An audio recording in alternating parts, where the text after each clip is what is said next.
Hello everyone, मेरा नाम है शहजाद और आपका अपने चैनल पे बहुत बहुत स्वागत है। आज के इस वीडियो में हम इस BTC USD ट्रेड का एनालिसिस करेंगे, रिव्यू करेंगे और इसमें ये हम जानेंगे कि इस ट्रेड में हमें प्रॉफिट हुआ कि लॉस हुआ, और अगर प्रॉफिट लॉस हुआ तो फिर क्यों हुआ, क्या हमने अपने सिस्टम को फॉलो किया था या फिर नहीं किया था। तो हमारे इस ट्रेड में जो मिलने वाली नॉलेज है आपको, वो है ट्रेड का एनालिसिस और प्लस जो हम अपने सिस्टम पे अडिग रहते हैं उसका नतीजा क्या होता है। तो इसके बारे में हमें इसमें जानकारी मिलेगी। हमने आपसे कहा था कि हमने 2 दिन पहले एक वीडियो को अपलोड किया था जिसमें मैंने आपसे कहा था कि BTC USD में और गोल्ड में एक बाई ट्रेड की अपॉर्चुनिटी है, जिसमें मैंने आपको इसमें बाई करने की सलाह भी दी थी और मैंने खुद भी इसमें बाई किया था। तो उसका क्या रिजल्ट आया आज हम इस ट्रेड में जानेंगे। तो देखिए, जब मैंने आपको यहाँ पे बाई करने का सलाह दिया था तो उसके पीछे रीज़न ये था कि ये एक बुलिश हैमर है, ये एक बुलिश हैमर बनी है और उसके नीचे वाली यानी कि 1 2 3 ये वाली जो कैंडल है ना, वॉल्यूम, ये वॉल्यूम भी एकदम से इसको वायरल मानते हैं। अब देखो, मूविंग एवरेज से ऊपर वॉल्यूम है और प्लस इसके नीचे एक लंबी बिक है, छोटी बॉडी है। यानी कि यहाँ पे जो है ना, बड़े प्लेयर जो SMC होते हैं, जो मार्केट स्ट्रक्चर को मूव करते हैं, तोड़ते हैं, जो प्राइस को एक डायरेक्शन में क्लियरली मूव करते हैं, उनकी एंट्री यहाँ पे हुई थी, ठीक है ना। और सबसे पहली रीज़न थी कि हमारा प्राइस एक्शन का सपोर्ट यहाँ पे था, जो कि मैं आपको पहले भी बता चुका हूँ। यहाँ पे हमारा प्राइस एक्शन का सपोर्ट था ये कैंडल, ये हैमर कैंडल, ध्यान दीजिएगा। दूसरा ये वाली सपोर्ट थी जिसको हम सपोर्ट लाइन बोलते हैं। तीसरा सपोर्ट हमारा ये वाला चैनल था और चौथा सपोर्ट और चौथा जो इसको वायलेट मानती है वो इसकी वो बनने वाली वॉल्यूम थी। तो मिला जुला करके हमको 4 से 5 कन्फर्मेशन मिला था इस ट्रेड में कि हम इस ट्रेड में एंट्री कर सकते हैं एज आ बायर। लेकिन हुआ क्या, अब आपने जब चार्ट देख लिया है तो इतना तो अंदाजा आपको हो गया होगा कि इसमें क्या हुआ होगा। देखिए, ये कल वाली कैंडल, परसों वाली कैंडल यहाँ से रिजेक्ट हुई और ऊपर गई यहाँ तक। फिर नरसों वाली कैंडल यानी कि कल वाली कैंडल यहाँ पे ओपन हुई, थोड़ी सी ऊपर गई, इसके हाई तक पहुँची।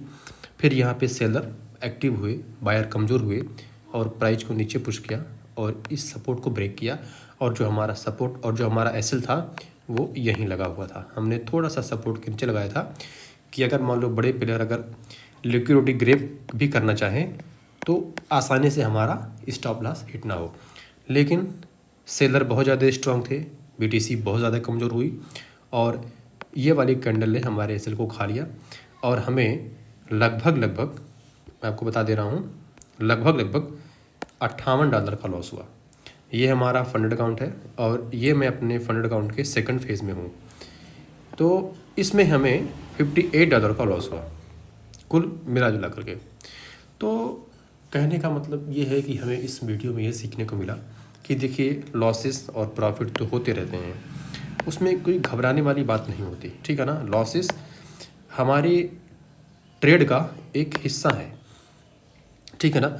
जब हम अपने सिस्टम को फॉलो करते हैं और जो हमारा एज है, जो हमारी स्ट्रेटजी है, जब उसमें हम लगे रहते हैं तो ये लॉसेस जो होते हैं ना, तो ये हमारे ट्रेडिंग का एक कॉस्ट है। जिसे आप कभी भी कोई फिजिकल बिजनेस करेंगे तो उसमें जो आपको रेंट पे करना पड़ेगा, ठीक है ना, इन्वेंट्री रखनी पड़ेगी और मजदूरी आपके जो वर्कर होंगे, एम्प्लॉय होंगे के काम करने के लिए, उनको जो आप पे करेंगे पेमेंट, वो सबका कॉस्ट आता है। तो वैसे ही लॉसेज भी हमारे इस बिज़नेस का एक कॉस्ट है।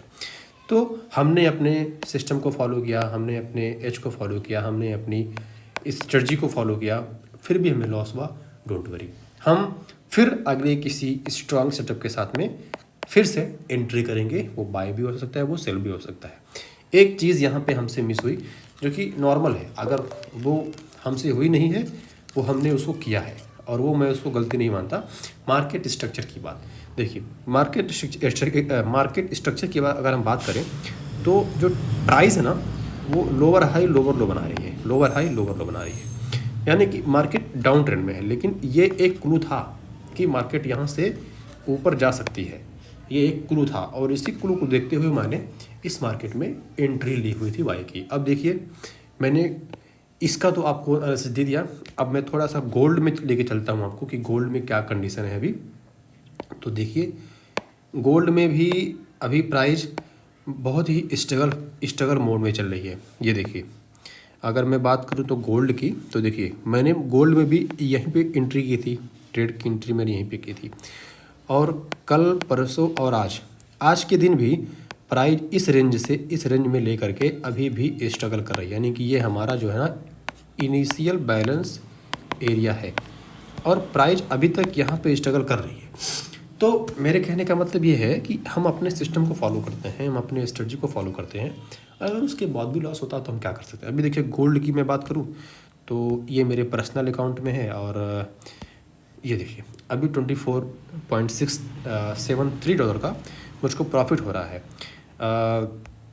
इसमें मैं आपको बताऊं कि गोल्ड में ही कल मुझको $80 का प्रॉफिट हो रहा था, बट मैंने बुक नहीं किया। क्योंकि मैं जब भी क्लोजिंग करता हूँ ना, तो जब तक मुझे कोई स्ट्रॉन्ग कन्फर्मेशन ना मिले कि अब यहाँ से ट्रेंड रिवर्स हो सकती है, तब तक मैं एग्ज़िट नहीं करता। और अक्सर मैं एग्ज़िट करने से पहले डेली का कन्फर्मेशन लेना चाहता हूँ। तो इसीलिए मैं गोल्ड में रुका हुआ हूँ, क्योंकि गोल्ड में अभी भी मुझे कोई स्ट्रॉन्ग कन्फर्मेशन बेरिस का लग नहीं रहा है। लेकिन हाँ डाउट है कि लॉसेस भी हो सकते हैं, और डाउट ये भी है कि प्राइस ऊपर भी जा सकती है, इसलिए मैं उसको होल्ड करके बैठा हुआ हूँ। देखिए ये हमारा है इनिशियल बैलेंस, मैं थोड़ा सा इसको मिटा देता हूँ ताकि आपको भी ज़्यादा अच्छा लगे। ये हमारा है इनिशियल बैलेंस, और अगर इनिशियल बैलेंस में ये देखिए मैं थोड़ा सा मिलाता हूँ ताकि और ज़्यादा आपको क्लियरिटी मिल जाए, ठीक है ना। ओके, ये देखिए अगर इनिशियल बैलेंस यहाँ से, ये हमारा है इनिशियल बैलेंस, ये वाला पार्ट और ये वाला पार्ट, तो अगर प्राइस जो है वो इस इनिशियल बैलेंस को ब्रेक करके, इस इनिशियल बैलेंस को ब्रेक करके प्राइस ऊपर गई, तो यहाँ पे होगी इनिशिएटिव बाइंग, ठीक है ना। और अगर प्राइस इस इनिशियल बैलेंस के नीचे के ब्रेक करके नीचे आई ना, तो इसको हम बोलेंगे इनिशिएटिव सेलिंग। तो अब ये इम्बैलेंस एरिया ही डिसाइड करेगा कि प्राइस ऊपर जाएगी या फिर नीचे जाएगी, और इसी के लिए मैं वेट करके बैठा हुआ हूँ कि कब ये जो एक सपोर्ट रेजिस्टेंस का लाइन है, एक ब्रेक है, एक दीवार बनी है मार्केट में, मार्केट के प्राइस को लेकर के, कब ये टूटे और ट्रेंड का एक तरह से डायरेक्शन क्लियर हो कि बड़े प्लेयर मार्केट को आखिर में किस तरफ लेके जाना चाहते हैं। बस उसी का वेट करना है, और मुझे नहीं पता कि यहाँ पे लॉस होगा कि प्रॉफिट होगा, आई डोंट नो, बट हाँ जो भी होगा आपके साथ में शेयर करेंगे। और अगर आपको हमारी जानकारी, हमारा कंटेंट जेन्युइन लगे तो आप चैनल को लाइक, सब्सक्राइब और शेयर जरूर कीजिएगा। और अगर कोई क्वेश्चन तो उसको ज़रूर पूछिए। मिलते हैं किसी नेक्स्ट वीडियो में। आपका बहुत बहुत शुक्रिया, थैंक यू।